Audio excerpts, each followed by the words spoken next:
savez que Ramiro, il est un professeur de hautes écoles, haute université de Quito, et il a une thèse que je crois.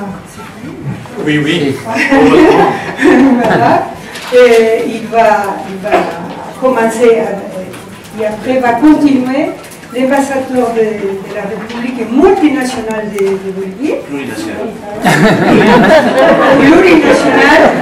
Et nous, les Équatoriens, on se sent boliviens et on admire le processus politique de la Bolivie et on se retrouve très facilement chez eux, c'est chez nous. Et donc ça fait un peu bizarre d'être dans cette situation-là. Je disais cet après-midi, au départ, combien je suis admiratif qu'un processus de réflexion comme celui-ci dure depuis si longtemps. Ça, c'est très important. Il ne faut pas seulement s'occuper de l'événement en tant que tel, mais de la durée. La durée, c'est fondamental. L'histoire, c'est la durée. C'est les choses qui se passent dans le temps. Et l'idée de réfléchir autour de l'Amérique latine et de la politique, de la solidarité, du langage et dans la durée est essentiel si on pense qu'on peut agir dans le but de transformer nos sociétés. Donc, je crois qu'il faut insister sur cela. On écoutait l'intervention de Jean-Paul, cet écrivain merveilleux, et c'est difficile de dire d'autres choses à côté de ça. Mais je pourrais dire que ces idées, ces réflexions qu'il a posées sur la table par rapport à l'histoire du Brésil rend compte de la réalité historique de nos pays. Et les mêmes sujets qu'on retrouve dans l'histoire qu'il nous a racontée, et vous allez les retrouver ailleurs, en Bolivie, en Équateur, au Pérou, au Chili, et un peu partout dans les pays du Sud. Pas seulement en Amérique latine d'ailleurs, et ça c'est une question qui va au-delà de notre continent malheureusement, et il faut élargir nos idées et penser que ce n'est pas une situation forcément territoriale de l'Amérique latine, c'est une question qui va au-delà. Il faut penser à l'Afrique. Il faut penser à l'Afrique. Si on ne pense pas à l'Afrique, on ne pense à rien. Donc, en écoutant sa conférence, on voit bien de quoi il s'agit. Il s'agit de la planète, il s'agit du monde, il s'agit des relations entre les êtres humains dans ce monde-là. Et par rapport à l'Équateur, tout bêtement, notre histoire est l'histoire d'une souffrance coloniale. L'histoire, l'Équateur résulte d'un conflit de pouvoir colonial. Et déjà, le mot qu'on emploie pour définir ce pays fait allusion à une position dans la géographie du monde, l'Équateur. L'Équateur, c'est nulle part, quelque part. Et ça veut dire quoi, Équateur? Mais c'est devenu, cette non-existence est devenue quelque chose de très puissant du point de vue symbolique. Et on est en train de tourner la tortilla la crêpe, la galette. Et je pense aquí la payune, soudainement. Que la tortilla se vuelva, vous vous souvenez de ça. Donc, ce non-lieu qu'est l'Équateur, en fait, est un lieu d'expérimentation scientifique.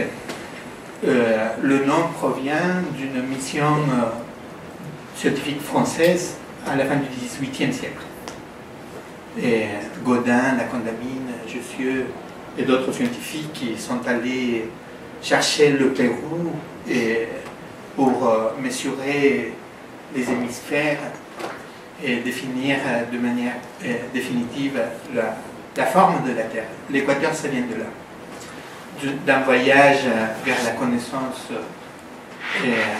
géographique du monde, à peu près. Mais depuis, et ça c'est important, s'est installé en Équateur, mais pas depuis la fin du XVIIIe, bien avant. Il faut se situer en 1492, la conquête, etc. etc. Et il s'est installé un système de domination où il y a des perdants, très clairs. Il y a des victimes. Il n'y a pas à s'y perdre. On peut en discuter, le rôle des Espagnols, le voyage, la découverte, mais on peut tout dire. Mais le résultat final, c'est qu'il y a des personnes qui sont affectées, des communautés, des peuples, des victimes. C'est tout. Et ces victimes, elles sont toujours du même côté. Il n'y a pas 36 000 solutions non plus. Ce sont toujours les mêmes. Et ça n'a pas changé depuis. Et à la fin du XVIIIe, donc, l'Équateur rentre un peu dans la vision globale, en tous les cas en rapport avec le développement scientifique et les scientifiques français. Et l'Équateur apparaît comme étant un endroit de dispute symbolique. Il y a une émergence d'une certaine définition de ce qu'est être américain et de ce qu'est être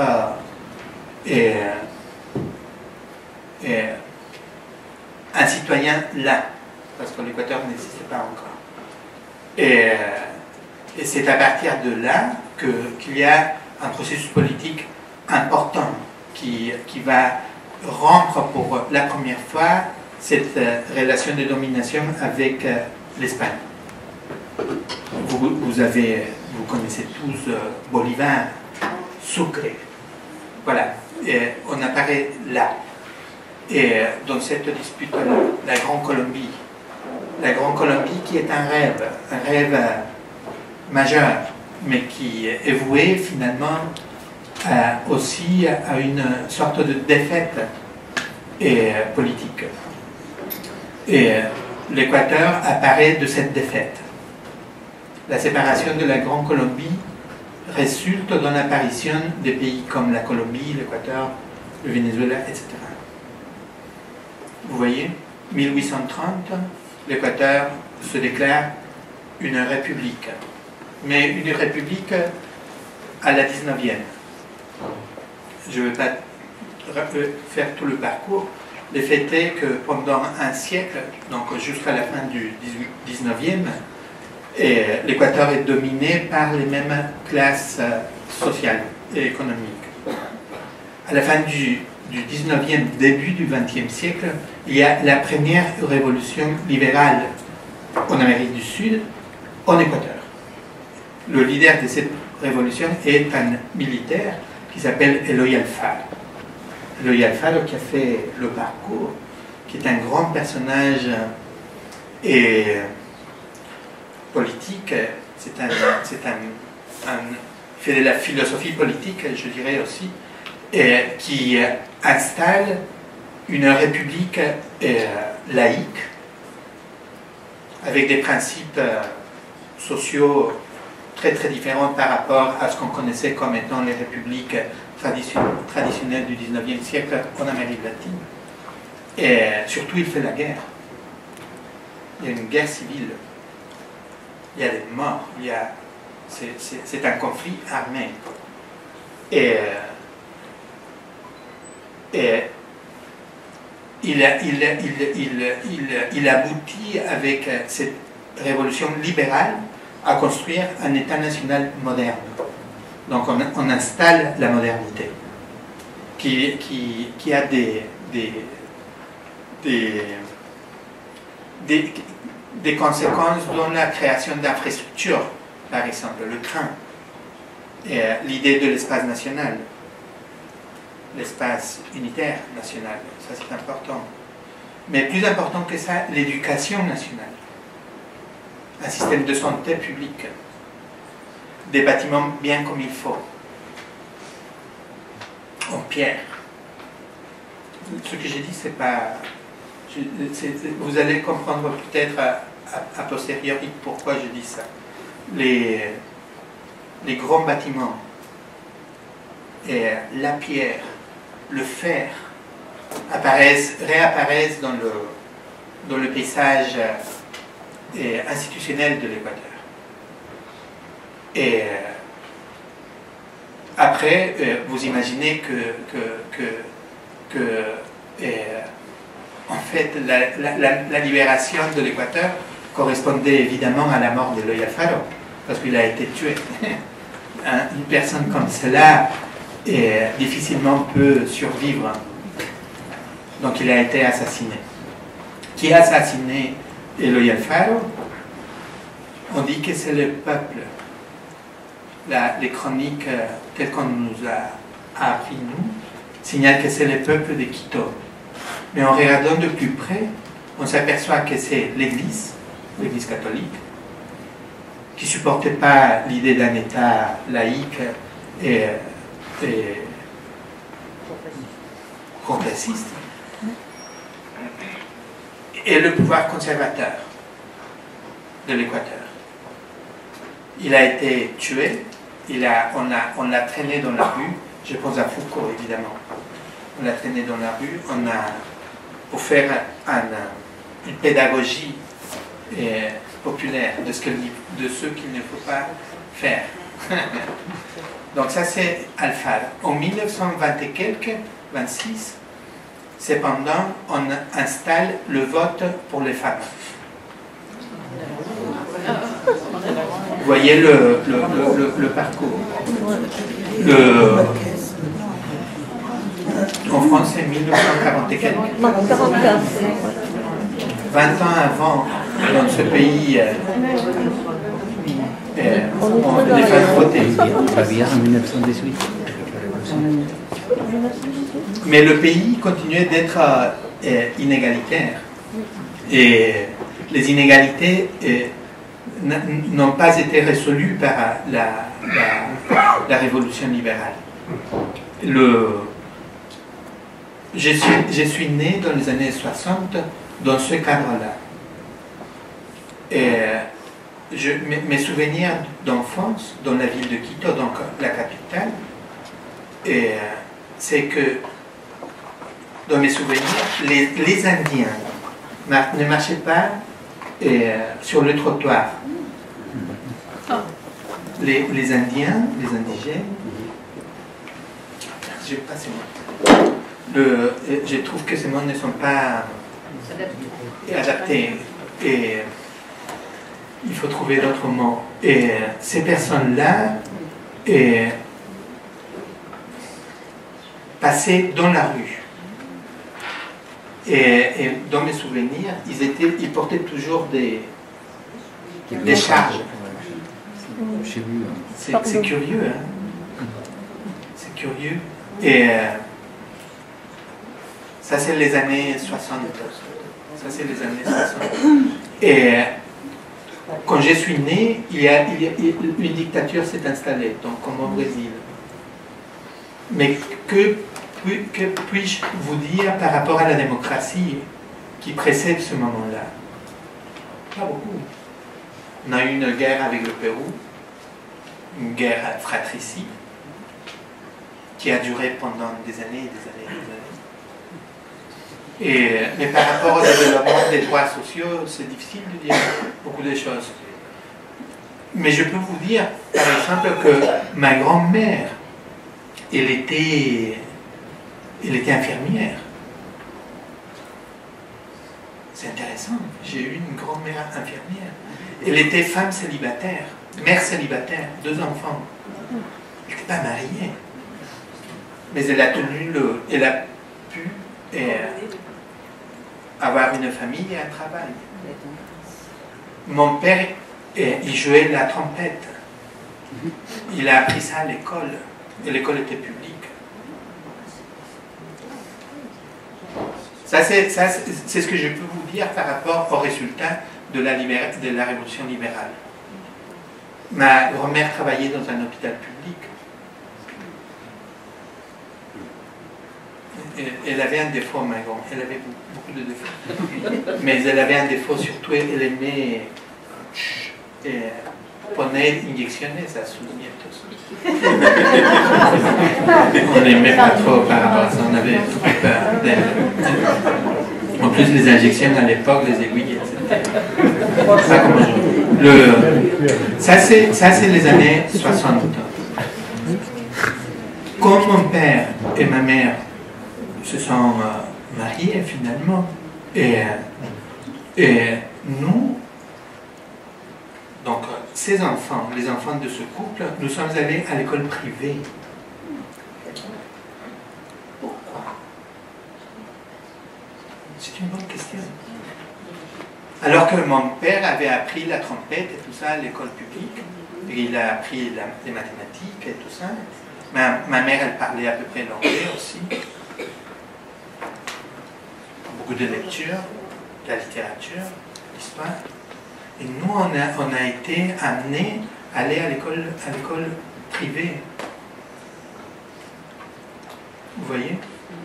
On a déménagé de la maison qui a été construite avec le fonds de ma grand-mère, l'infirmière, et on est allé louer une maison ailleurs.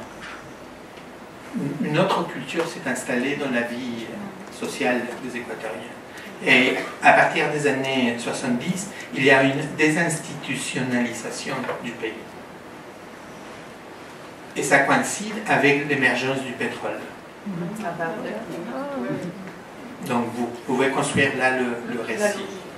Quelle logique s'est installée dans le pays. Mais entre-temps, toujours les indigènes, les indiens et les afro-équatoriens, les noirs, ne marchaient pas sur le trottoir.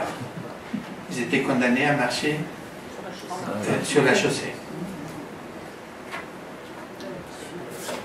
Donc, on peut conclure que l'Équateur des années 60 était un pays, une république plus ou moins bien installée, mais qui n'avait pas une conception de sa plurinationalité, de ses diversités culturelles. Voilà. Et on peut dire que à partir des années 60-70, avec la dictature et l'émergence du pétrole dans l'économie nationale, et tout le pays s'est désinstitutionnalisé, et que, y compris les gens comme les infirmiers, donc la classe moyenne urbaine métisse, sont tombés dans le même sac, dans la même tragédie sociale. Voilà, c'est ce qu'on peut dire. À peu près. Et jusqu'à là, donc 2492, jusque-là, on pense, nous, les citoyens urbains de l'Équateur, on pense que l'Équateur est une unité. Ça aussi, on peut dire. Pourquoi on peut dire ça? Parce que, indépendamment de quelques efforts de la littérature et de la peinture, et on n'a pas conscience de cette diversité. Et on peut dire qu'on n'a pas conscience de cette diversité aussi, parce que les mouvements sociaux en Équateur, et en particulier les indigènes de l'Équateur, les Indiens équatoriens, les paysans de l'Équateur, avaient jusqu'alors choisi aussi de ne pas participer de la vie politique telle qu'on la connaissait en Équateur. C'était un choix de résistance. Vous voyez? Et on ne participe pas de cela parce qu'on n'accepte pas ça. Mais ça existait quand même, cette résistance. Je peux vous donner des exemples.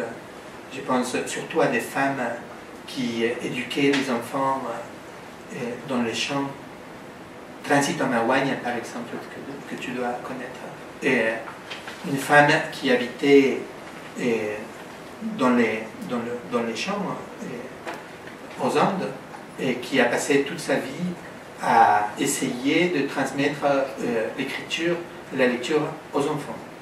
Elle a été poursuivie toute sa vie comme une délinquante, comme une terroriste. Juste pour ça. Vous voyez? Donc, et cette résistance se faisait dans la périphérie. Une résistance, mais les mots ne sont pas justes, une résistance silencieuse. Dans les années 70, cependant, il y a l'émergence publique de ces mouvements de résistance qui vont aboutir en Équateur dans le débat de 1977, quand l'Équateur s'apprête à sortir de la dictature militaire, négociée par certains pouvoirs politiques. Quelle est la question la plus importante à ce moment-là? Quand on va passer d'ici, là, on est vraiment à la frontière historique.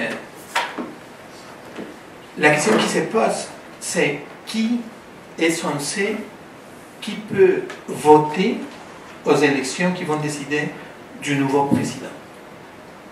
Donc, on peut imaginer qu'ici on est dans une assemblée et imaginons qu'on se pose cette question-là. Et la réponse a été comme ça. On va débattre que les gens qui peuvent voter aux élections,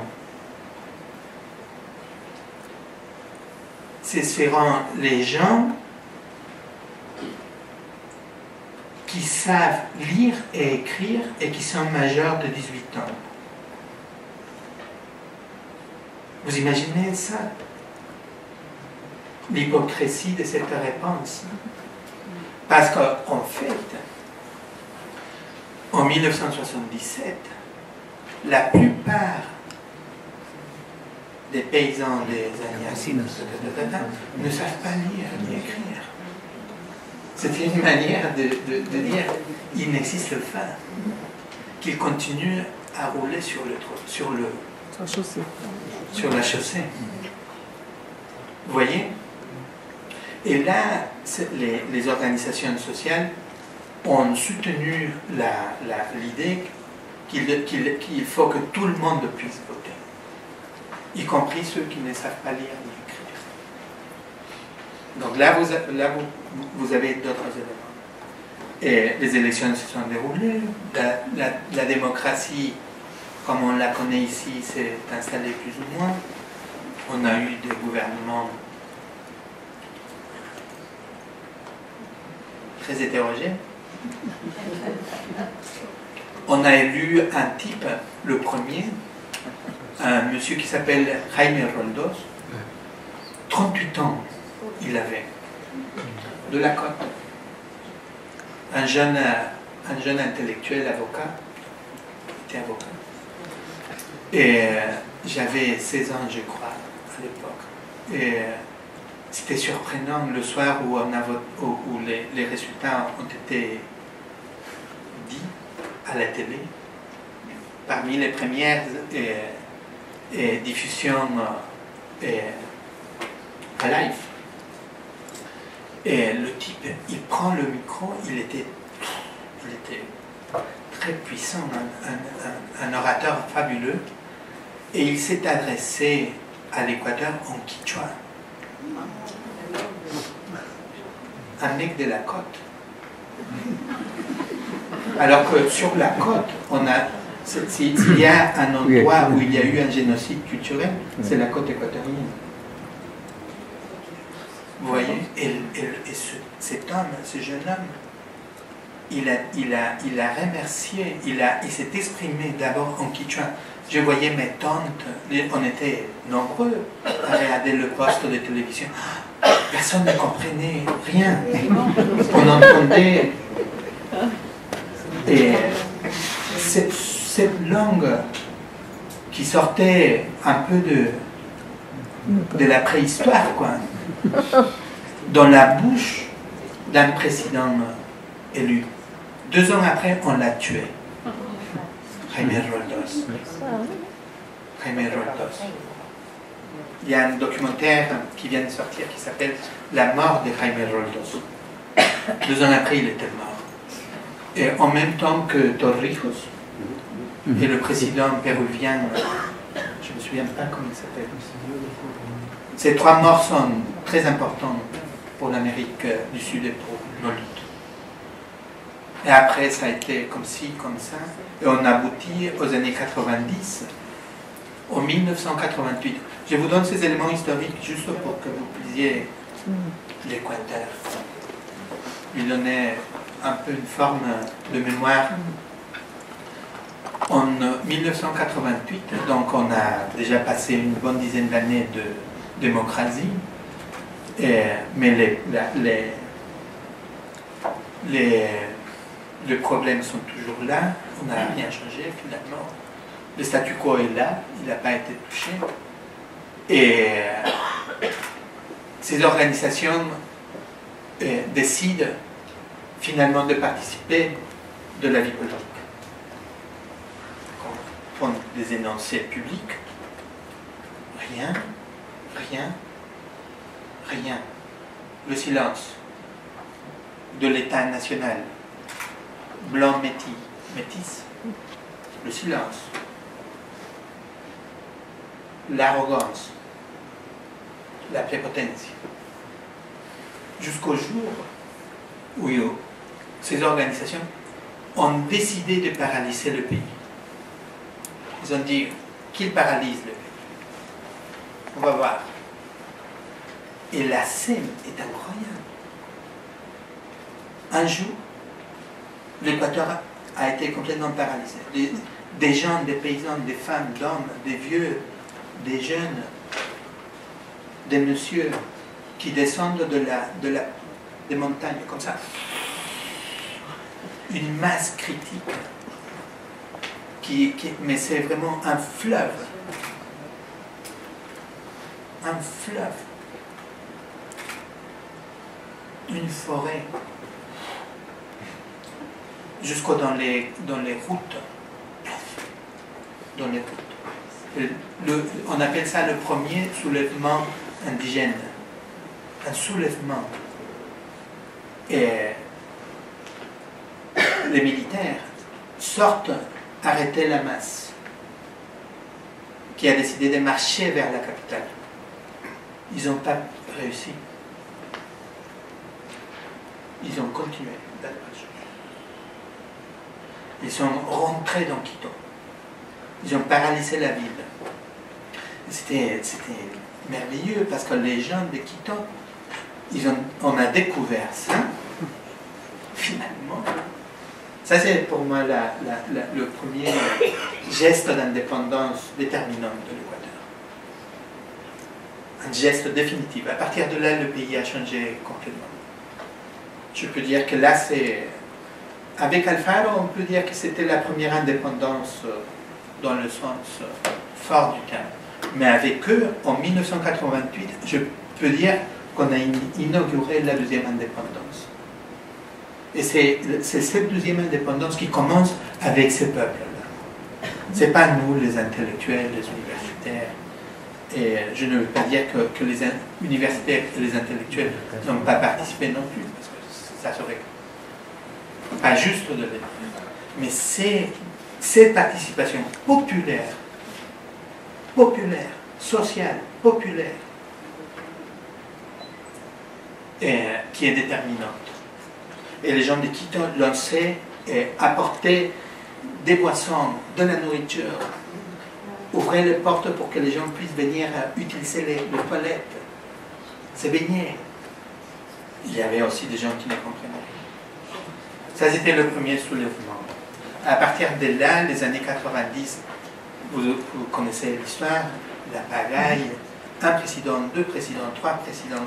Mais à partir de là, on a installé l'idée de refonder le pays. On va refonder le pays. On veut un pays différent. Et il y a eu une première refondation, on va dire, en 98 au niveau juridique. L'Équateur compte jusqu'à là 21 constitutions.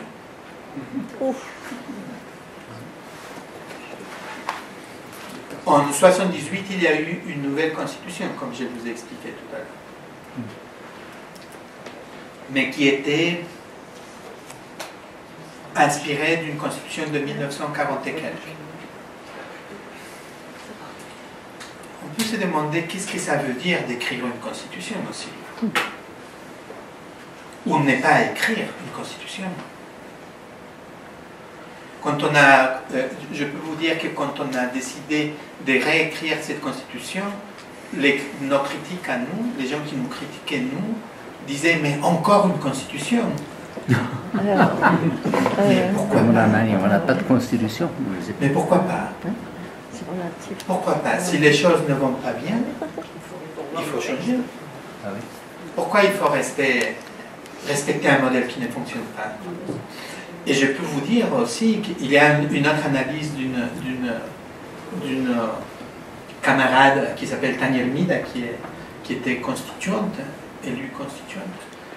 Sa réponse était claire.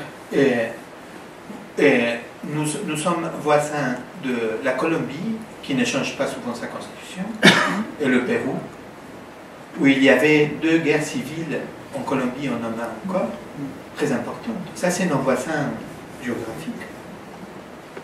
Donc l'écriture des constitutions en Équateur était aussi un élément de pacification, de dialogue, vous comprenez ça? Oui, de distension. Donc,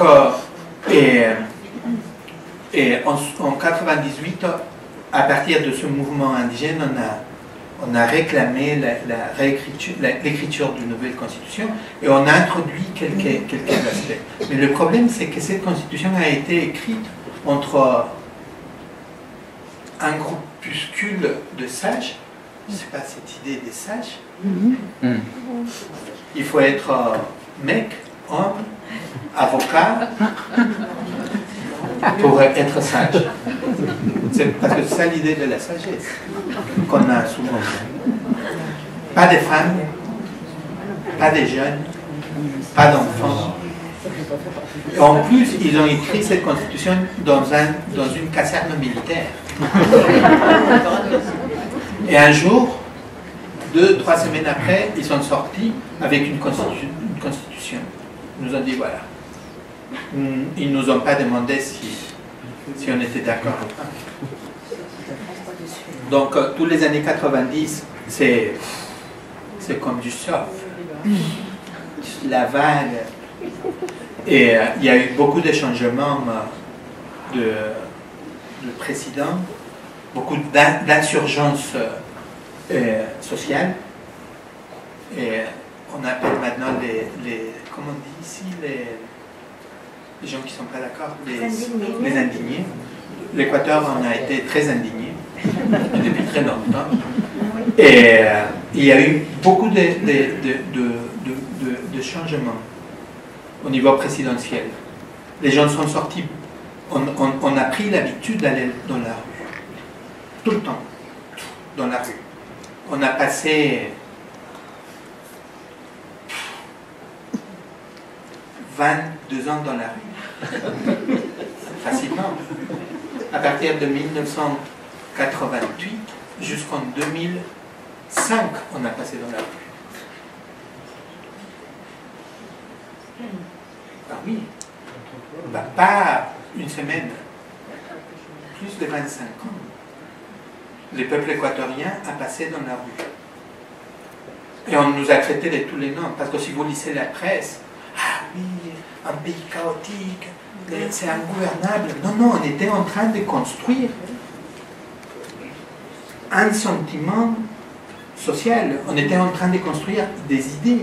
On était en train de construire un débat public. On était en train de nous rassembler.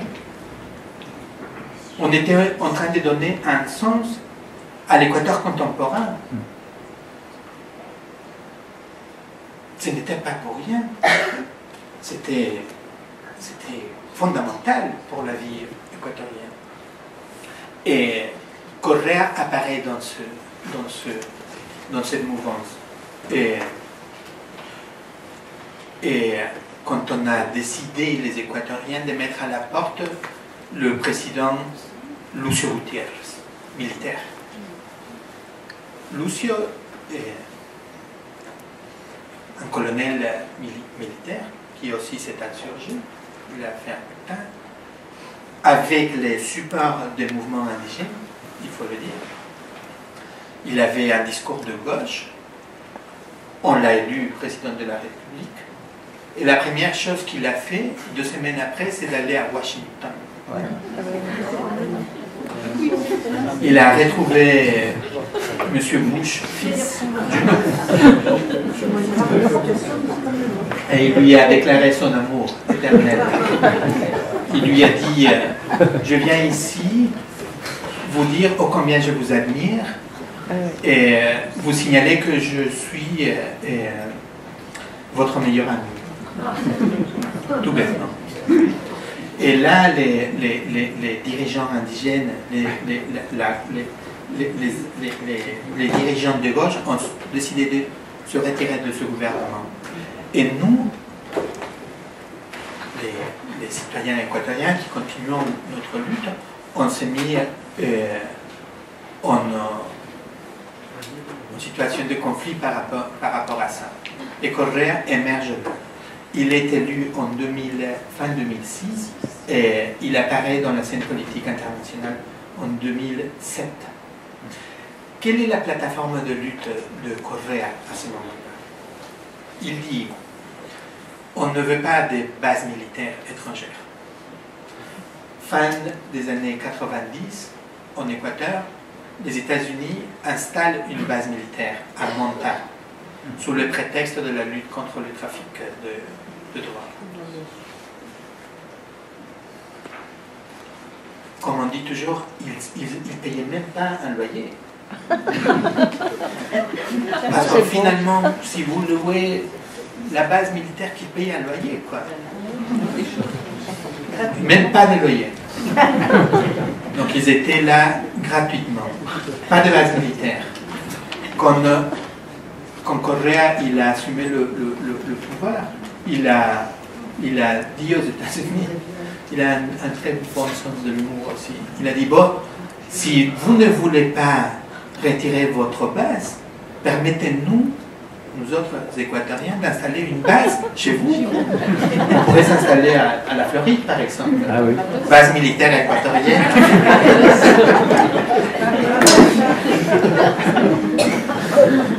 Ils n'ont pas accepté. La deuxième idée, je ne le dis pas dans l'ordre, c'était pas de traiter de libre commerce, pas de TLC. Normal. On pourrait aller loin dans ce débat. Mais on avait déjà vu ce qui était arrivé avec d'autres latino-américains. On avait déjà vu ce qui s'est passé avec le Mexique, par exemple, le maïs. Le maïs, c'est important parce que c'est la nourriture. Donc, pas de TLC. et d'autres trucs, blablabla. Et en premier, une constituante. On va essayer de répartir avec un État différent.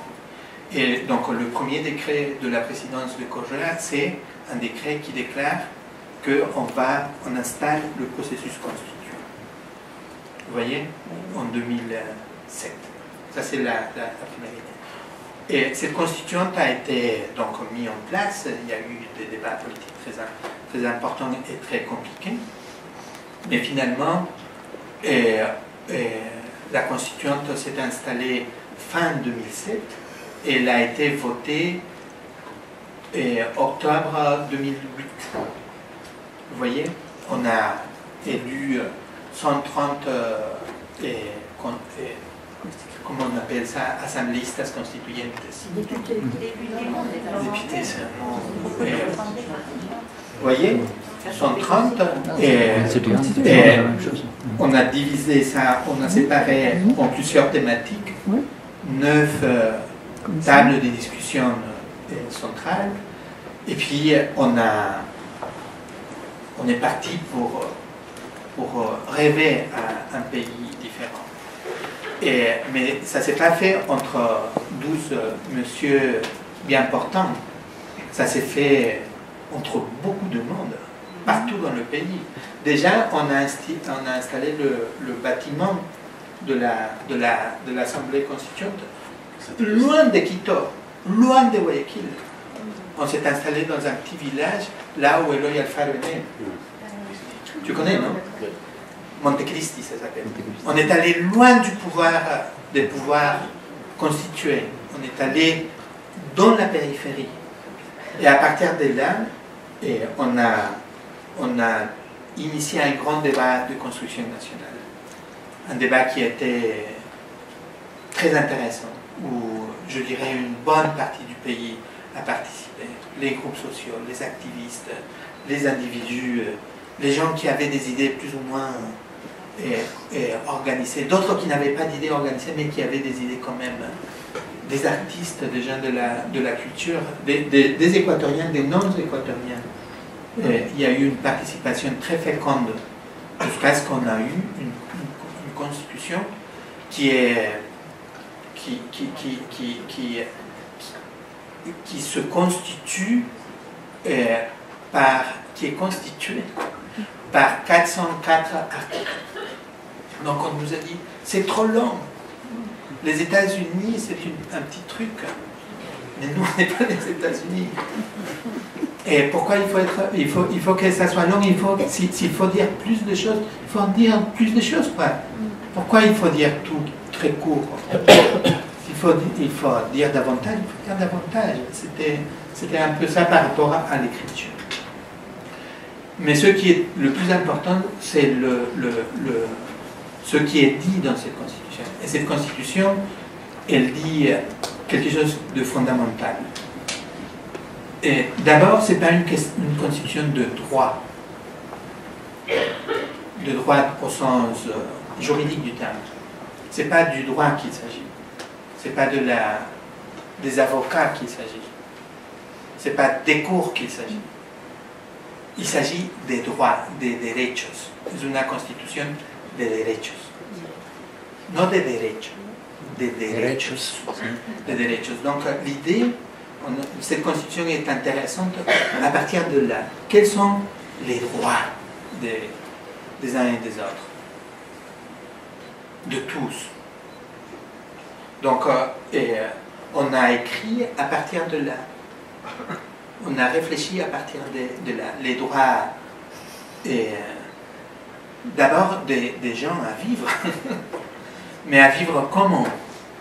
Donc, et là on va retrouver très certainement l'ambassadeur de Bolivie, et vivre bien. Mais qu'est-ce que ça veut dire que de vivre bien? Ça correspond à quoi? Donc on a installé, et c'est l'idée du bien vivre, summa causai. Le summa causai. bien vivre, non mieux vivre,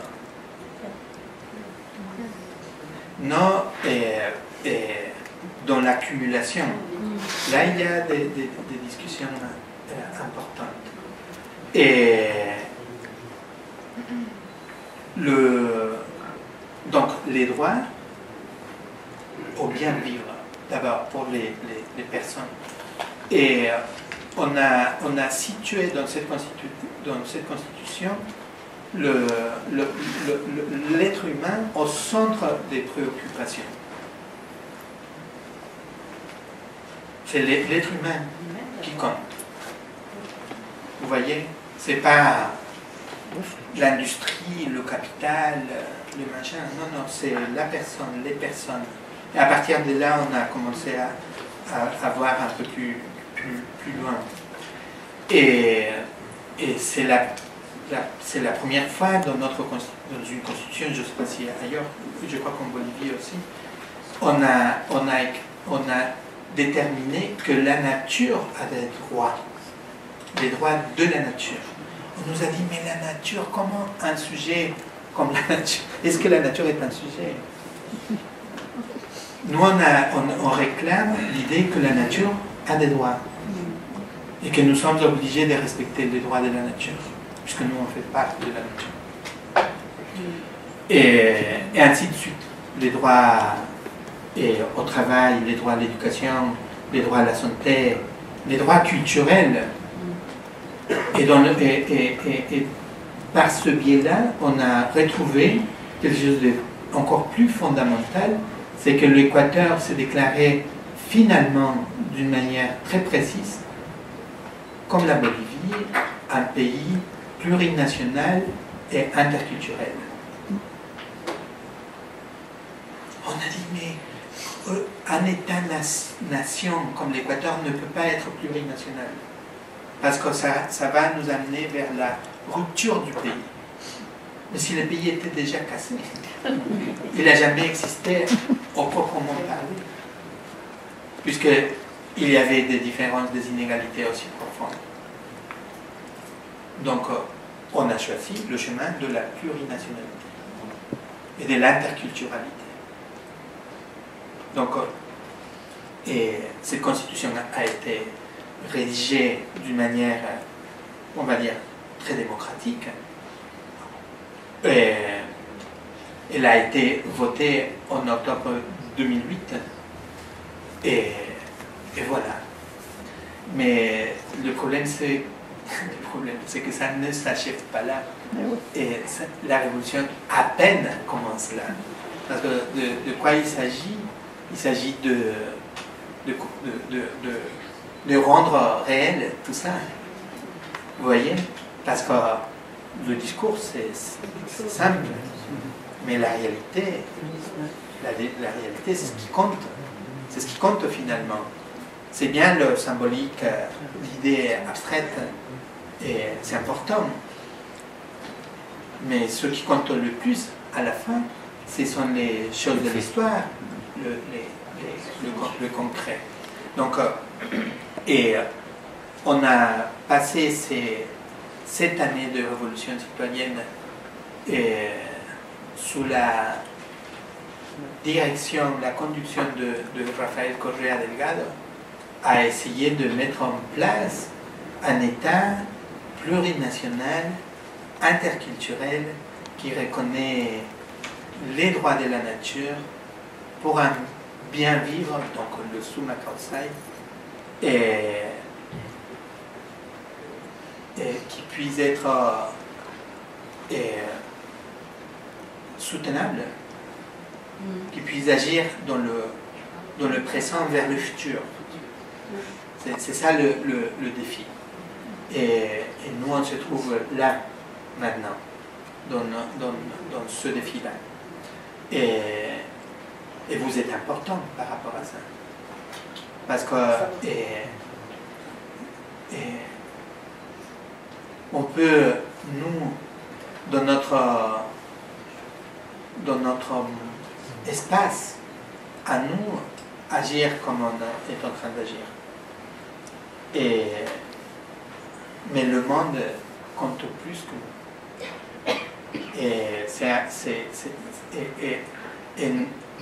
Et le débat est global, finalement.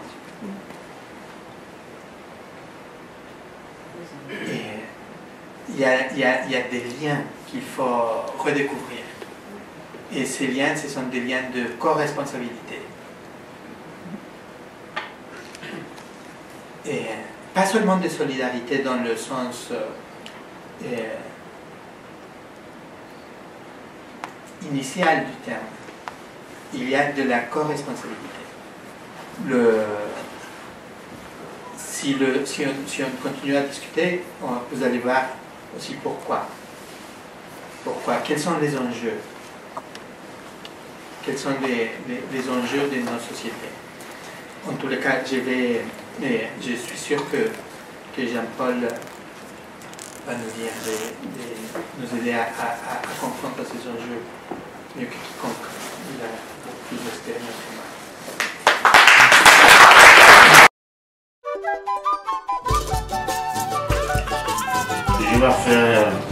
Je vais souligner 4 sujets que je pense que sont très importants dans notre nouvelle constitution. Ils sont sur le thème de l'écarté plurinational de l'État bolivien, maintenant. La conception de la mère terre et les droits de la nature qui vient de parler notre collègue. Et aussi sur la situation des peuples indigènes maintenant en Bolivie et la situation de la femme. Donc ce sont les 4 sujets que je vais approfondir un peu, mais je voudrais mieux vous parler et répondre aux questions si elles existent après. Donc pour commencer, je ne sais pas si vous savez, mais la Bolivie est née en 1825 comme un État républicain. On parle de ce moment de 1825 comme notre première indépendance de la colonie espagnole. Mais dans l'État des républicains, la plupart de la population bolivienne, c'est-à-dire la population indigène, a été ignorée et n'a pas été reconnaître la diversité qui fait partie de la Bolivie. Donc, il a passé 184 années de vie républicaine pour adopter la nouvelle constitution et qui a été la première après 15 constitutions qui a été approuvée dans un référendum. C'est pour ça qu'on dit que l'État plurinational a été un résultat du processus suivi à travers l'Assemblée constituante avec la participation active de toutes sortes de groupes sociaux, culturels, politiques, avec de divers intérêts. Ça a été très important pour nous parce que l'Assemblée constituante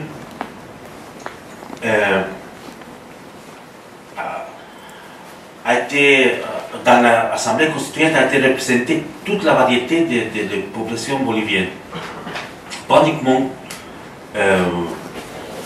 dans le cadre politique, mais aussi dans le cadre économique. Par exemple, les personnes plus riches, les patrons des entreprises en Bolivie, que c'est Doria Medina, il était dans l'Assemblée constituante comme un ancien, comme constituant, comme député, comme on dit. Mais aussi les paysans qui viennent de l'ère rurale, la femme qui est mère seule, et toutes les différentes représentations de la Bolivie. Cette constitution a 411 articles, beaucoup plus que les autres, Mais on pense que ça a été nécessaire pour réfléchir, pour avoir tous les sujets qu'on a besoin de comprendre bien. Dans le référendum, la participation a été de plus de 90% de toute la population, la participation. Oui. Donc presque 100% de tous les jeunes en Bolivie, ils ont voté sur nos deux constitutions. Et dans cette carte, les 61,43% de personnes de vote a été pour oui, pour si. Donc c'est une constitution en papier que c'est très représentatif, c'est participatif dans sa construction. Ça a été déroulé l'Assemblée constituante a été déroulée du 6 août de 2006 jusqu'à 9 de novembre 2007. A été approuvé le 25 de janvier. Dans les constitutions, on a la première partie qui c'est le préambule, qui ne fait pas partie de la Constitution, mais qui explique le fondement de la Constitution. Il explique d'où est-ce qu'on va trouver toutes les conceptualisations de toutes les lois, tous les articles de la Constitution. Dans cette préambule, on a 7 paragraphes. 7. La première, c'est notre idée de la formation de la mère Terre. Comment est-ce que ça a formé toute la mère Terre, la géographie, la population, la compréhension de la pluralité d'êtres et de cultures et la mise en place des peuples à l'époque coloniale. C'est tout ça que c'est dans le premier paragraphe. Dans le deuxième, il présente le peuple bolivien d'origine différente. Il a besoin de savoir que nous sommes très différents. On a les origines différentes aussi, mais on a la mémoire longue et la mémoire courte, parce que tout n'a pas commencé avec quand les Espagnols ont arrivé, les Ayala, on les parle dans le continent américain, les Ayala. Ça, c'est pas en 1492 que tout a commencé. Donc, on a la mémoire longue pour justifier la construction d'un nouvel État. Le deuxième paragraphe établit une caractérisation du nouvel État et le principe sur lequel il est fondé. Ce principe, il vient de toute notre culture indigène. C'est le principe pour dire les Amasua, Amayuya, Amaqueya, c'est-à-dire c'est le principe de ne mettrez pas, ne volera point, ne sera pas aussi. Mais tout ça pour la construction de les Sumacamania, on dit en Aymara. C'est plus ou moins comme les Sumacausai en quechua. Mais Sumacamania, pour nous, pour notre traduction, c'est le vivre bien. Dans le sujet, c'est le vivre, c'est la vie. Okay. Ça, c'est le principe dans lequel est fondée notre nouvelle constitution. Le quatrième paragraphe établit un arrêt temporaire de ce qui reste derrière la colonie, l'État républicain, le néolibéralisme, qui était en extrêmement vaste en Bolivie, et ce qui se ressemble à construire l'État unitaire plurinational social des droits communautaires. Le cinquième paragraphe présente l'Assemblée constituante en tant que pouvoir original du peuple. C'est pour dire que c'est le processus qu'on a fait l'élection de l'Assemblée constituante, et aussi l'histoire de l'Assemblée constituante qui vient du début des années 1990. C'est dans cette période qui a commencé à prendre l'idée d'une nouvelle constitution, la nécessité d'une assemblée constituante pour avoir un nouveau État. Le 6e paragraphe fait référence au mandat populaire et il trouve son inspiration dans la Pachamama ainsi qu'en Dieu avec la finalité de refonder la Bolivie. Ce n'est pas très traditionnel, mais on pense que c'est l'inspiration de la Pachamama. La Pachamama pour nous c'est la terre-mère, ou la mère-terre, et qui c'est l'inspiration pour mieux avoir une action plus positive dans les droits de la société. Et le 7e paragraphe rend hommage aux martyrs, ceux qui ont rendu possible que la nouvelle histoire ouvre également cette nouvelle constitution. Donc, c'est-à-dire qu'il y a des personnes qui ont lutté dans tout son vie pour voir ce changement. Après de l'introduction de cette préambule, la constitution bolivienne, l'État plurinational bolivien, il y a 5 grandes parties. Le premier, c'est le fondement de l'État, droit, devoir et garantie. La deuxième partie, c'est les structures et l'organisation fonctionnelle de l'État. On a changé, on ne parle plus des pouvoirs électoraux, les pouvoirs juridiques, les pouvoirs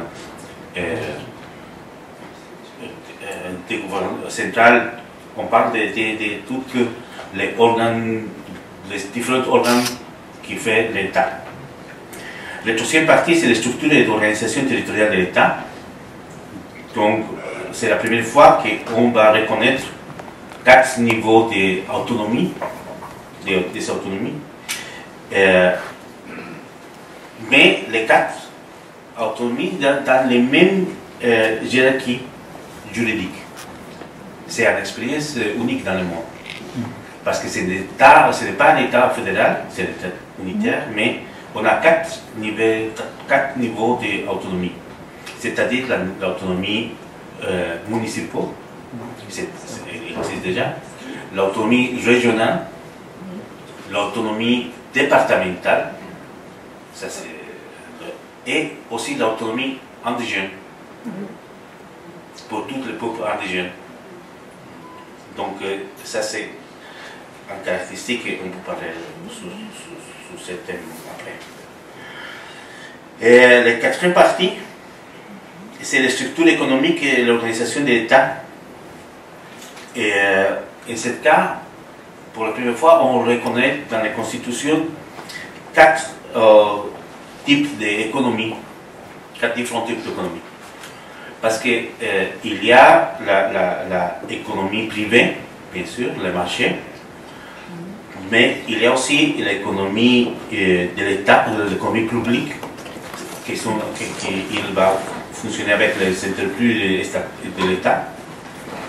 Il y a l'économie coopérative, mais aussi, de nouveau, il y a l'économie communautaire,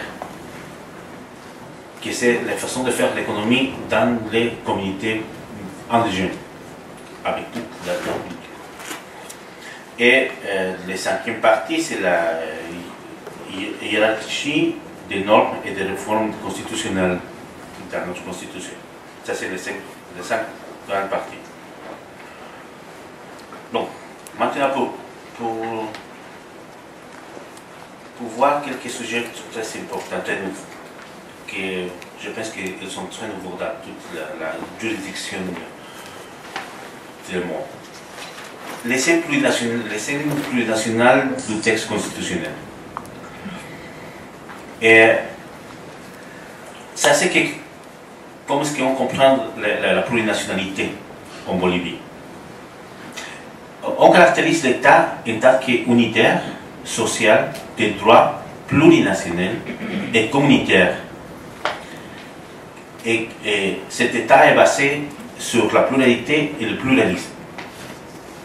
La caractérisation de l'État prend une forme démocratique et participative de gouvernement est-elle ouverte à de multiples formes de représentation directe, universelle et communautaire. C'est un concept de nation qui reconnaît une pluralité de sujets, les citoyens individuels, mais aussi les sujets collectifs comme les communautés, nations et peuples indigènes. C'est comme ça que la Bolivie est un État plurinational fondé, entre autres, dans le pluralisme juridique, culturel et linguistique. À la fin, comment est-ce qu'on peut dire que c'est l'État plurinational? Je pense que,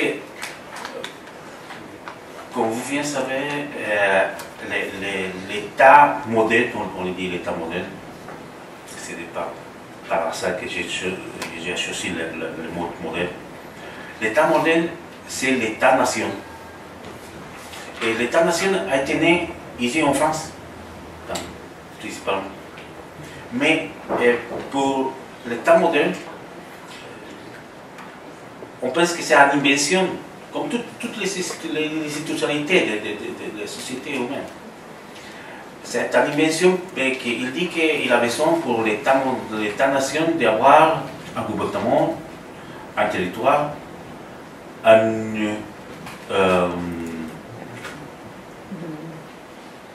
population, mais aussi une culture commune qui s'appelle la nation. Et c'est ça que c'est la nation qui va faire possible que nous pouvons vivre ensemble. Mais pour l'État-nation, la diversité, c'est l'ennemi. À la fin, la diversité, les cultures diverses, ils sont quelque chose pour changer. Je dis que l'État-nation va chercher la homogénéisation de toute la société. Pour trouver la homogénéisation, il a besoin de changer, d'effacer toute la diversité. Donc, mais ici, ça a passé. Je pense que je trouve qu'avant, dans l'histoire, il y a plusieurs langues en France. Il y a les Bretons, il y a les Basques, il y a les Provençaux. Oui, bien sûr. Vous connaissez bien. Donc, tout ça a été effacé. Oui, dans l'histoire, pour avoir l'État-nation. En Bolivie, notre culture ancienne a été très très forte. Les Aymara, les Quechua, les Guarani, ils sont très forts. Donc, il a fait la résistance à toutes les années, plus de 500 années de résistance, pour maintenir l'identité, la culture, la langue, les façons de vivre, la compréhension de la vie. Donc, c'est ça qu'on va reconnaître maintenant avec l'État plurinational. Ce n'est pas la supération de l'État national, parce que ce n'est pas dans le même cadre. C'est une autre chose. Mais c'est une autre chose qui va reconnaître toute la diversité qui existe dans notre pays, dans notre culture. Et c'est pour ça qu'on a choisi de l'appeler l'État plurinational. Et je vais parler après sur ça, mais pour nous, c'est comme ce drapeau, la plurinationalité. C'est chacun avec son propre couleur, mais tout est ça, mais toute la même taille. Oui. Ça, c'est un code, on l'appelle le code Wipala. Ce n'est pas un drapeau uniquement. C'est un code, c'est une façon de voir la vie, de comprendre la vie, et de comprendre notre relation avec toutes les êtres humains, mais aussi avec la nature, avec le cosmos et tout ça. Ok? Ok, pour continuer. Et dans cet État plurinational, les peuples indigènes ont gagné progressivement la reconnaissance des droits collectifs. il a été reconnu et défini un ensemble d'importants droits qui cherchent à protéger le vie politique, économique, social et culturel dans la communauté. Mais pas uniquement de protéger, mais aussi de permettre la reproduction. Parce que ce n'est pas suffisant de reconnaître la diversité, de respecter la diversité. On a besoin de reproduire cette diversité. Et en gros, c'est un but pour l'État. Le nouvel ordre constitutionnel a reconnu au niveau juridique que les nations et les peuples indigènes ont droit à l'autonomie, ce que j'ai déjà dit, et de leur culture et la reconnaissance de leurs institutions, ainsi que la consolidation de leur entité territoriale. Quand on parle de leurs institutions, c'est-à-dire comment est-ce que se fait l'élection des autorités, comment est-ce qu'on va organiser l'économie, la distribution de la richesse et tout ça. Le nouvel texte constitutionnel bolivien stipule que le pouvoir de rendre la justice émane du peuple bolivien et qu'il est fondé sur le principe, entre autres, le pluralisme juridique, le multiculturalisme, l'équité, l'harmonie sociale et le respect des droits. L'État républicain a été un État pas uniquement monoculturel, mais aussi monolangue. Donc, à ce moment, dans la nouvelle constitution, on a 26 langues officielles de la Bolivie. Donc, et ça, petit à petit, va changer parce que tout l'État, il a besoin de connaître et de parler en langue indigène aussi, dans chaque région. Mais après l'espagnol. Un autre sujet très nouveau et très important pour nous dans la nouvelle constitution, c'est le droit de la terre-mère, qu'on appelle la Pachamama. Dans la constitution bolivienne établit que la terre cesse d'être un objet et acquérant une dimension essentielle, vitale, qui se référera à des principes éthiques, les principes de Summa Camania, que je viens de dire, le vivre bien, Ñandereco, vie harmonieuse, Ñandereco c'est dans les cultures de l'Amazonie, del Chaco, Ñandereco, Teco Cabi, la bonne vie dans l'Amazonie, Ivi Marei, terre sans mal, aussi dans l'Amazonie, et Caparniam, chemin aux nobles vie. Ça, c'est le principe éthique qui va faire notre relation avec la terre-mère, la Pachamama. Pour s'allier avec la terre, le vivre bien se transmet au quotidien avec tout respect, mais l'équilibre et les relations harmonieuses également avec tout ce qui existe. Pas uniquement avec les êtres humains, pas avec les êtres humains et les animaux, pas uniquement avec la végétation, mais aussi dans tout ce qui existe, même les terres, les montagnes, tout ce qui existe. Le vivre bien signifie avoir une vie harmonieuse entre les êtres humains et tout ce qui existe derrière. À partir de notre conscience de vivre bien, la Bolivie est à l'avant-garde du constitutionnalisme et de cette innovation qui nous a permis de diriger des conférences internationales comme celle de Cochabamba, l'an 2010, et laquelle a donné comme résultat une déclaration des droits de la terre-mère.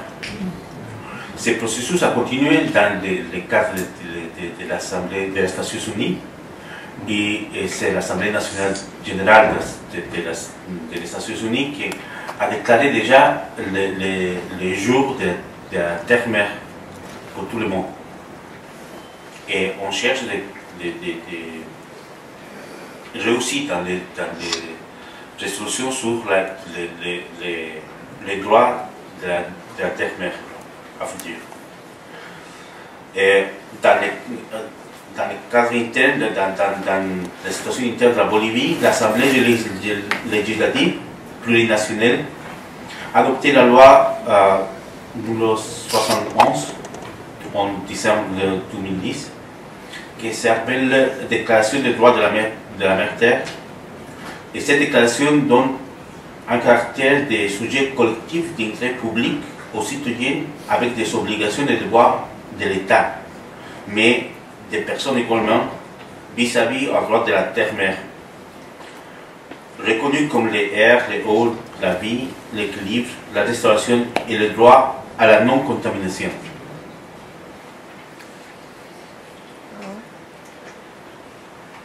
Un autre élément nouveau dans la Constitution, c'est la reconnaissance des peuples indigènes. Après toute cette idée de l'État républicain, de l'État monoculturel, et dans la nouvelle Constitution, l'un des sujets les plus importants incorporés dans la nouvelle Constitution est basé sur l'autonomie indigène, née du droit historique à la autodétermination. Parce que ce que les peuples indigènes ont cherché dans toute l'histoire, à lutter dans toute l'histoire, c'est pour la autodétermination. Pas uniquement pour la terre, mais aussi pour les territoires, c'est-à-dire pour les gouvernements propres. Pour la autodétermination, c'est ce que c'est reconnaître maintenant dans la Constitution. Comme j'ai expliqué, il y a 4 nouveaux niveaux d'autonomie, indigène, originaire, paysan, dans les mêmes noms, départemental, régional et municipal.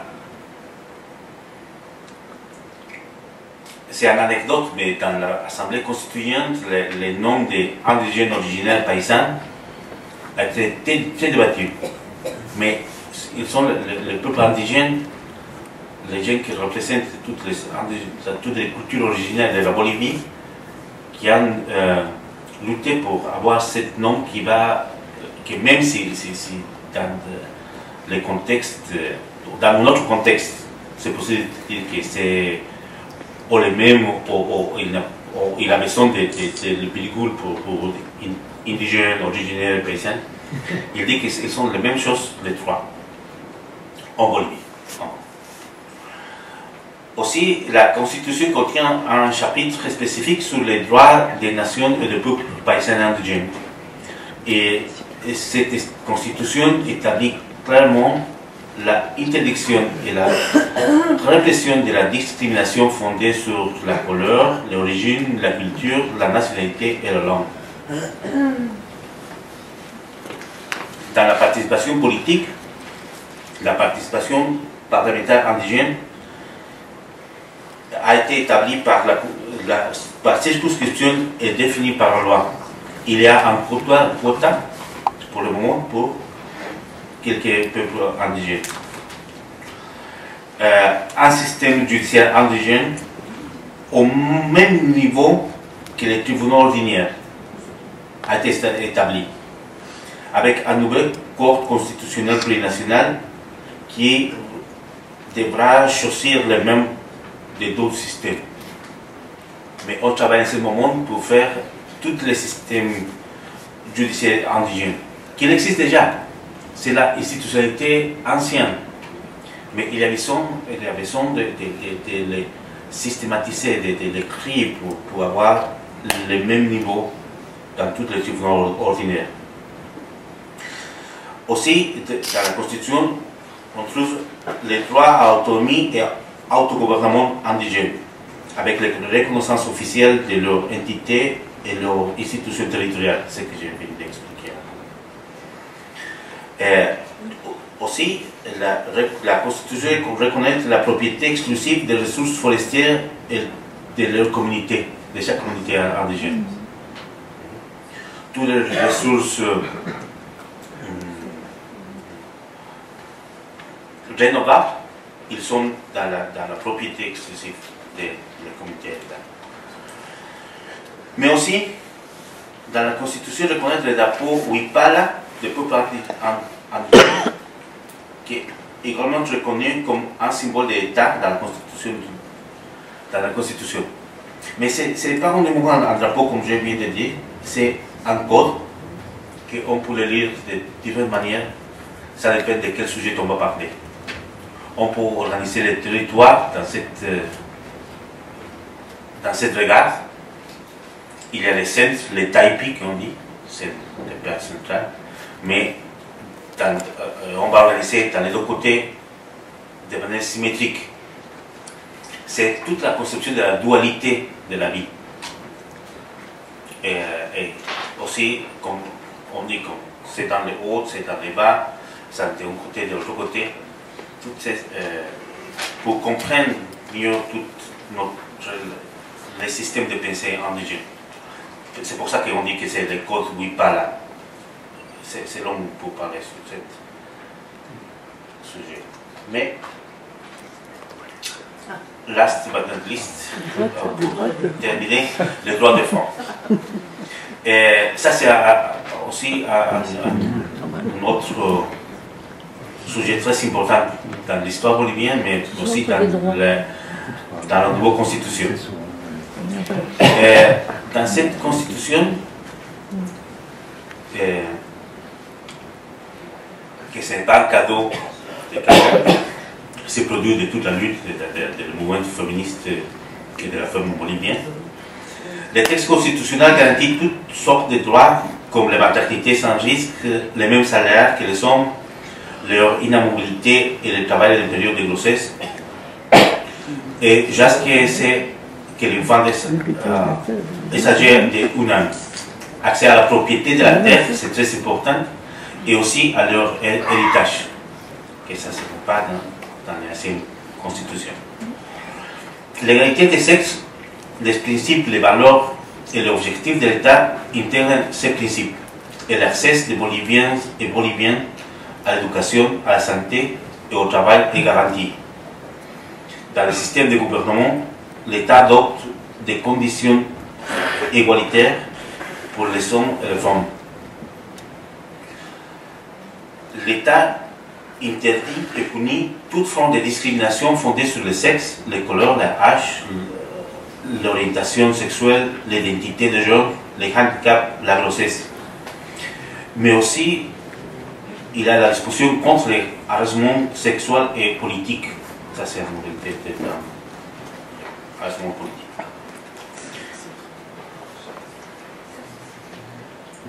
Aussi, dans la Constitution, la prévention des sanctions de la violence des jeunes est générationnelle. Ça a été très important.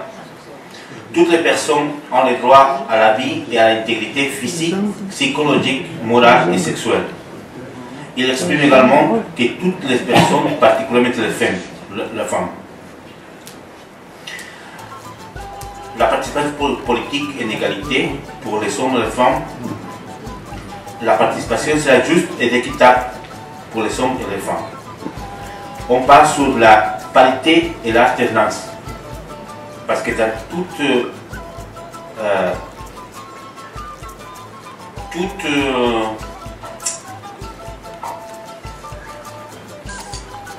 siège, tout poste d'élu, il a besoin dans la liste des élus, il a besoin d'avoir la parité et l'alternance. C'est-à-dire que si dans le cas du premier candidat, c'est les hommes, les supplants, c'est les femmes, le deuxième, c'est femmes, les supplants, c'est l'homme, comme ça, on dit parité alternance. Et dans le gouvernement du président Evo Morales, il cherche à avoir 50% de représentation des jeunes dans les ministères, dans tous les ministères. Et dans la dernière période de 2013, la présidence du Sénat a été dans les mains des enfants, la présidence de l'Assemblée, des députés aussi, le tribunal électoral enfants, la Cour suprême de justice enfants aussi. Donc, ce sont les changements qu'on vit en ce moment en Bolivie, et c'est plus ou moins quelques remarques sur la constitution de l'État plurinational. Merci pour votre attention.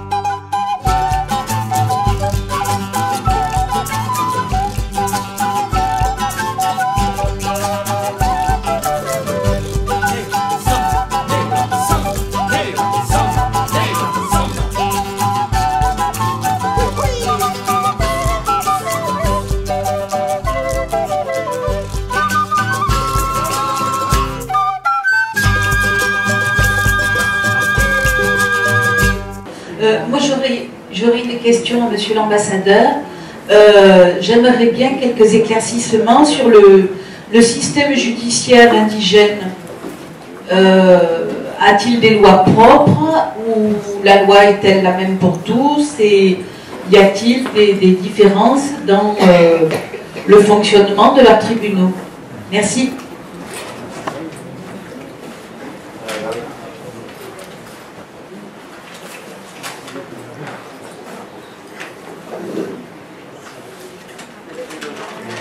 Bon, moi j'avais exactement la même question la précédente sur le système judiciaire et je voulais savoir aussi si en quelle langue était rédigée la Constitution. Est-ce qu'elle est rédigée en espagnol et en d'autres langues indigènes, tout simplement en espagnol?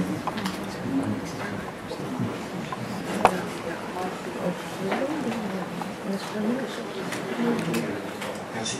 C'est toujours sur le système judiciaire. Dans la mesure où il y a une égalité des différents systèmes judiciaires en Bolivie, que se passe-t-il lorsqu'il y a... Je vais essayer de répondre à la première question. Oui, la question de la cohérence entre la Constitution et la mise en route de tout ce programme de construction nationale est une question qui traverse la vie sociale et politique en Équateur, c'est clair. Et elle traverse à tous les niveaux. Elle traverse par exemple au niveau des institutions, au niveau des actions économiques. Elle traverse au niveau aussi de l'établissement du cadre juridique, parce que la Constitution doit se traduire après dans des lois et des règlements, etc. Et elle se traduit surtout dans les actes politiques. Donc l'Équateur, qui est un pays dont la vie économique dépend encore essentiellement de l'extraction pétrolière et minière, l'action est très importante, forcément. Nous, en tant que gouvernement, on a fait certaines actions qui méritent une discussion générale et par rapport à chacune très particulière. Par exemple, là, au niveau du pétrole, quand nous sommes arrivés au pouvoir, et les bénéfices du pétrole étaient partagés, et je vais vous donner des chiffres approximatifs, et 80% pour les compagnies pétrolières, 20% pour l'Équateur. De ce 20%, 80% est pour payer la dette et 20% pour l'Équateur. Donc si vous échelonnez le modèle, vous voyez bien que la situation allait contre les intérêts du peuple équatorien. Donc ça c'est un premier niveau de cohérence. Et cela aussi au niveau de l'exploitation minière que je connais mal. Je ne veux pas rentrer dans tous les détails parce que je ne suis pas en capacité de vous donner des détails concrets par rapport à ça. Ça c'est la première partie. La deuxième partie, c'est que les bénéfices du pétrole doivent aller, et c'est un postulat de la Constitution, d'abord au bénéfice des peuples où l'exploitation se réalise, ce qui est en train de se faire au niveau de toute l'infrastructure, la mise en place des villes entières pour les gens, services hospitaliers, etc.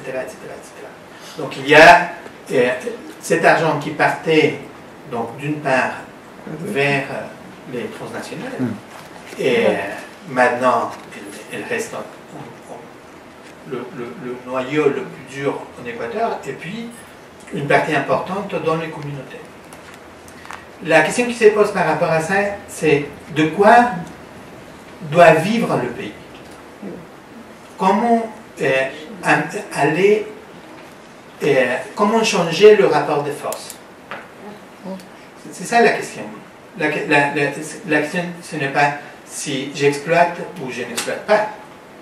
La question qui se pose, c'est comment changer le rapport de force. Et le rapport, ça c'est un principe de la question. Comment changer ce rapport de force? Comment sortir un pays de la dépendance du pétrole et de l'exploitation minière? Et combien de temps ça doit prendre?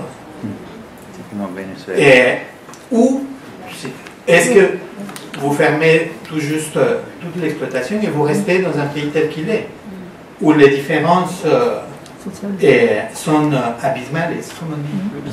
Abyssales. Et donc vous laissez tout le monde dans la pauvreté la plus extrême, dans la plupart du pays, sans service de santé. Je suis sûr que vous-même, vous n'accepteriez pas pour vos familles ici. Donc ça c'est un point de conflit très important. Ce que nous disons, nous, en tant que gouvernement, c'est qu'il faut sortir du lien de dépendance avec l'exploitation pétrolière et minière. Et cela se fera seulement dans la mesure où on sera en capacité de créer de nouveaux systèmes de production et donc la matrice productive du pays, la matrice de production du pays.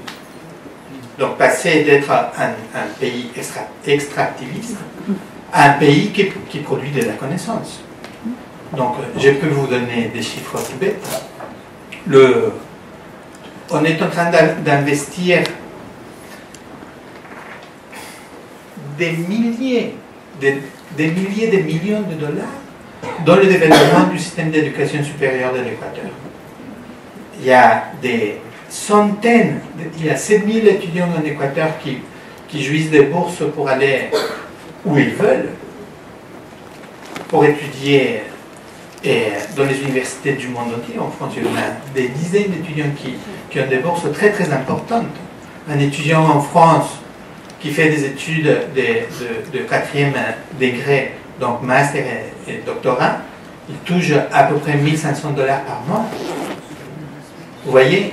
Donc, parce que nous, on croit que l'investissement le plus important, c'est dans le développement du talent humain. C'est ça qui va changer le pays. Et on s'est donné des dates. On a dit notre plan de développement du Sumac Kausai établit qu'en 2025, on aura dû changer le système de production et donc le rapport de force. En 2017, l'Équateur ne produira plus d'électricité en utilisant des matières fossiles. Ah oui, avec l'eau. Avec l'eau. Ouais. En 2017, et la construction de ces outils de production d'énergie, comment on se fait? Avec quelles ressources? Comment faire ça? Ça c'est un dilemme. Mais il n'y a pas de dilemme quand vous décidez, comme nous l'avons fait de manière souveraine en plus, d'aller dans le sens de finir avec la dépendance énergétique et de terminer notre dépendance avec la production du pétrole. Quand on a proposé le Yasuni, ce projet unique, un projet fondamental pour le monde, pas pour nous, qui a suivi? Qui a suivi? Pas les Allemands. On nous a demandé partout des raisons et des raisons et des raisons. Tout le temps, on nous a questionné jusqu'au millimètre carré. Partout, et pas seulement les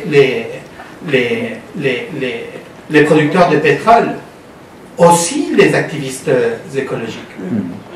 Oui, ils ne croyaient pas au projet. De fait, dans les sommets liés à l'environnement, combien de succès a eu la démarche? Cette démarche, Cette démarche n'a pas abouti à convaincre même les organisations de l'environnement en général. Il suffit de réviser les chiffres qu'on a eus en France, par exemple, où on a eu le plus d'écho des organisations sociales, des organisations de l'État au niveau départemental et régional. On a eu un écho positif. On a créé même une organisation qui s'appelle Viva Yasuni. Mais ailleurs, ça n'a pas suivi. Ça n'a pas suivi. Combien, si un jour on va réviser l'histoire, combien d'entre nous, des militants de l'environnement, ont milité pour cette initiative? On a passé à discuter sur des minuties, des détails, alors on a mis en cause notre crédibilité, notre honnêteté, parce qu'on est des Équatoriens.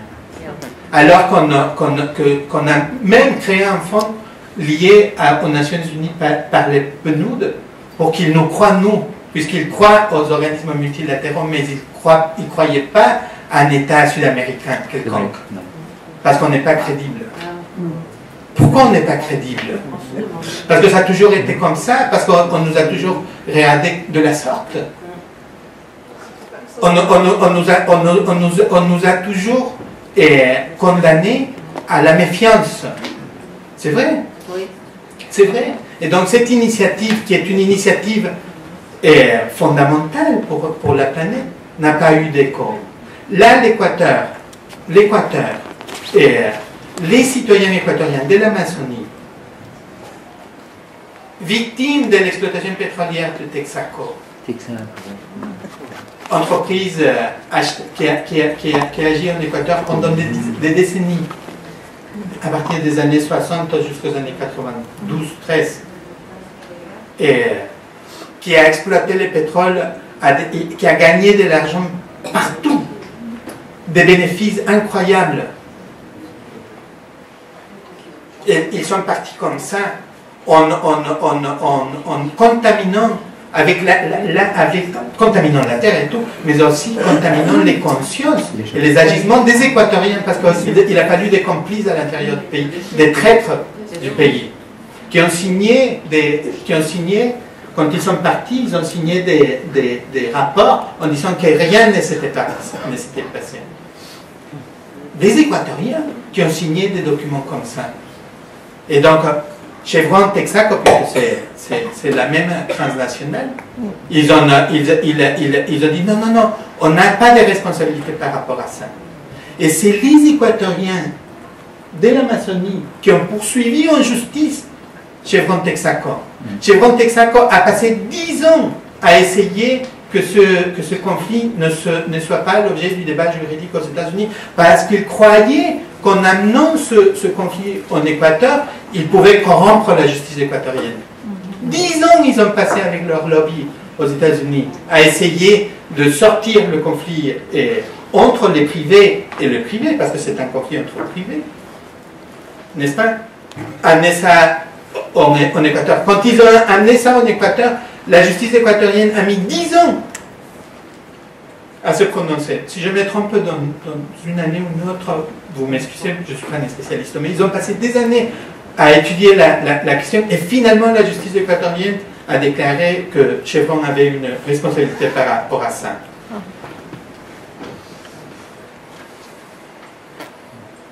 On est là, et là, Chevron dit non, on n'a pas de responsabilité par rapport à ça. En plus, il y a une complicité entre les Équatoriens et l'État équatorien. Et donc, ce gouvernement, notre gouvernement, le gouvernement de M. Correa, serait complice de défendre. Vous imaginez, c'est complètement tordu. C'est débile. On nous accuse mais c'est hallucinant. On nous accuse de accompagner nos concitoyens dans la défense de ces droits.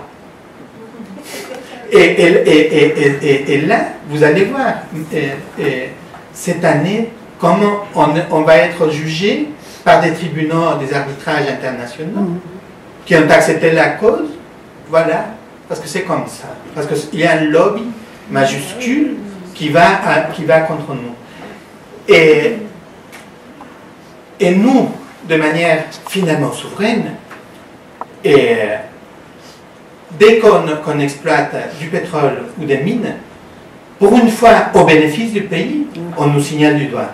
Et on nous accuse, et en plus de manque de liberté d'expression, etc. etc. Et je suis désolé, on peut avoir des avis différents par rapport à ça, mais ils disent, nous décidons finalement d'avoir une loi de la communication. Ici, il y en a une qui ressemble beaucoup, mais puisque c'est nous, c'est mal fait. Pourquoi? Quels intérêts sont là?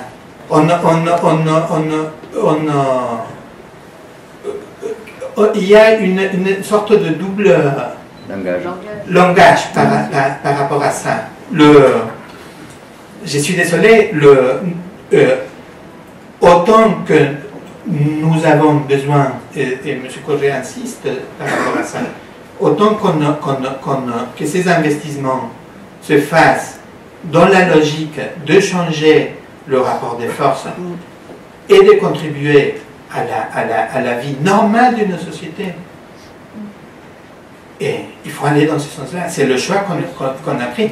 L'autre choix, c'est on ne touche pas. Et donc, oui, il faut laisser l'Équateur et les Équatoriens dans cet état de dépendance. Et Correa dit, ah oui, mais ça fait bien l'image exotique du pays, non? La pauvreté, ah oui, vivre comme ça, c'est de l'exotisme. C'est pas de l'exotisme, ça c'est de la pauvreté, c'est de la souffrance, c'est des maladies. Ça c'est la question. Sur ce sujet, je voudrais dire uniquement que il n'existe pas dans l'histoire le processus linéal. Ça c'est l'histoire. Il n'existe pas cette idée pure de quelque chose qu'on va construire. Je pense que la construction, c'est part de la vie, fasse part de la vie. Et c'est bien, parce que c'est la construction qui va permettre de continuer, d'avancer, de trouver les meilleurs chemins. Le problème, c'est qu'on va rester inamovible quand il a besoin de changements, beaucoup de changements dans le monde, en ce moment. Ok, donc la question pour moi a été sur les langues de la Constitution. Ils sont, j'ai dit, 26, donc la Constitution, ça a été écrit dans les 26 langues officielles. Oui, ça c'est très clair. Pas de polémique. Et dans le système judiciaire indigène, c'est très très important, parce que c'est une chose très nouveau dans le cadre du monde. Je pense que la doctrine positiviste juridique, c'est qui accorde le monopole, qui cherche le monopole du droit de l'État. C'est sur cette base qu'a été construit l'État national. Oui? Contre toute la diversité pour l'homogénéisation, que j'ai parlé déjà. Mais nous croyons que le pluralisme juridique, c'est un des moyens indispensables pour donner une réalité au caractère plurinational de l'État bolivien. Qu'est-ce que c'est à la fin le pluralisme juridique? Je pense que les droits du peuple indigène de se gouverner eux-mêmes et dans le cours de toute la revendication de pluralisme juridique et de toute la culture indigène. Mais à la fin, c'est c'est la reconnaissance de l'institutionnalité indigène, qui déjà existe. Ce n'est pas quelque chose de nouveau, ce n'est pas quelque chose qu'on va créer à ce moment. L'institutionnalité indigène, elle existe. C'est pour ça que la résistance a été possible dans les plusieurs années. Parce qu'il existe une institutionnalité. Je parle d'institutionnalité dans le plus grand but au regard de l'institutionnalité. Il n'existe pas dans les territoires deux personnes sans institutionnalité. L'institutionnalité, c'est-à-dire les codes, les accords qu'on va faire. Comment est-ce qu'on va se relationner? Donc, il n'existe pas l'espace vide des institutionnalités dans le monde. Et cette culture très forte, avec un système de pensée, une croyance qui a l'explication pour tout et partout. Bien sûr qu'il a toute une institutionnalité, un système juridique déjà. Donc, c'est le défi pour nous, oui, le défi, je pense, c'est que trouver la forme de que ce pluralisme juridique, il marche bien. Il n'y a pas la juridiction supérieure, parce que ce n'est pas nous, avec tous les codes napoléoniques, les codes romains, qui va penser qu'on a une juridiction supérieure que les autres. À la fin, ils sont invités à habiter plus long que nous dans ce territoire et avec une vie harmonieuse avec toute la nature. Donc c'est ça la réponse. C'est un problème très majeur. Donc quand on cherche notre souveraineté, quand on cherche la dignité de notre peuple, on cherche aussi la souveraineté et l'autonomie, l'autodétermination pour notre peuple. Et je pense que les sujets de l'énergie fassent partie de notre autonomie. Et c'est ce que le président Morales a dit. Ça a été en priorité pour le projet de l'État, mais dans le cadre de qu'on cherche notre souveraineté pleine, comme tous les pays. Et aussi, il pense, le président Morales, que dans toute la technologie française, parce que c'est l'idée qui vient d'ici, c'est plus amigable avec les natures, les énergies nucléaires. Pour moi, j'ai un autre idée. Mais c'est la phrase qui dit que l'énergie nucléaire, c'est le plus amigable. Le gouvernement français. Ah oui, ok. Le gouvernement français, ok. Je vais faire l'explication. Il n'y a jamais eu de consultation. Il n'y a pas eu de référendum. Hein. Oui, mais on est très heureux qu'en Bolivie, on a la démocratie et on a toute la participation de tous les mouvements sociaux qui, ce n'est pas uniquement la décision du gouvernement, pas à ce moment, et je ne pense pas pour le futur. Toute la décision la décision la plus importante en Bolivie, elle passe aussi pour toute la décision des mouvements sociaux, que c'est la société civile organisée. Donc, on est en train de faire des choses comme ça. Excusez-moi, en fait, je me dis que si en France, il y a des contestations contre le nucléaire, et que c'est trop tard pour la France pour envisager une autre manière d'énergie, pourquoi ne pas suivre le modèle allemand avec des énergies renouvelables? Pourquoi s'engager dans une parce que c'est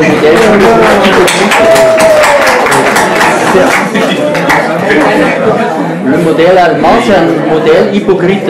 Il n'y a pas les systèmes juridiques spéciaux des indigènes. C'est pour ça qu'on parle de pluralisme juridique, parce que c'est dans le même niveau. Ce n'est pas quelque chose à part. Et bien sûr, oui, le sentiment de pertenance de tous les peuples indigènes, c'est très clair. Pas uniquement dans la participation, c'est dans les votes, on reste dans la roue, même dans le gouvernement d'Evo Morales, quand le président a pris quelques politiques sur les hydrocarbures, sur la gasoline, d'augmenter le prix, tous les jeunes, là, ils sont sortis dans la roue et le président a reculé cette politique. Et c'est bien, ça c'est la vie. Donc, sur le thème nucléaire, c'est dommage que la jeune femme a parti. Mais quand même, c'est une idée. J'ai commencé à dire que c'est une idée. Même si on va concrétiser, il manque à moins 25 années. On n'a rien en Bolivie sur l'énergie nucléaire. On n'a pas les études, non, pas les études sûres, mais pas les étudiants, pas la carrière universitaire sur l'énergie nucléaire. Donc, je pense que ça, c'est une idée qui peut changer dans le temps, comme a changé beaucoup de choses, même le président, même les populations boliviennes. Et à la fin, je voudrais dire uniquement que j'aime bien, et j'ai dit que je suis très heureux d'être ici, entre vous, pour partager les idées. Et ça, c'est, je n'ai pas peur de la critique, je n'ai peur de la contradiction. Non, je pense que la richesse et la diversité, je pratique cette approche. Mais en même temps, je suis très clair que ici, ce n'est pas le tribunal. Ici, ce n'est pas le tribunal, les juges pour les processus boliviens. C'est clair, on peut partager. Et moi, je suis très content. Mais il y a besoin de faire le contexte pour tous les processus historiques. J'ai dit, il n'y a pas le processus linéaire. Le contexte est très important. En Bolivie, on cherche les vérifiés, on ne cherche pas les développements. Et le vérifié, c'est un nouveau paradigme civilisationnel. Ce n'est pas uniquement une chose économique, ce n'est pas politique, ce n'est pas culturel, c'est civilisationnel. C'est un nouveau regard, mais ce n'est pas facile de changer tout, tout le monde. Mais je vous remercie une autre fois, la dernière fois, merci beaucoup. Merci beaucoup. Merci.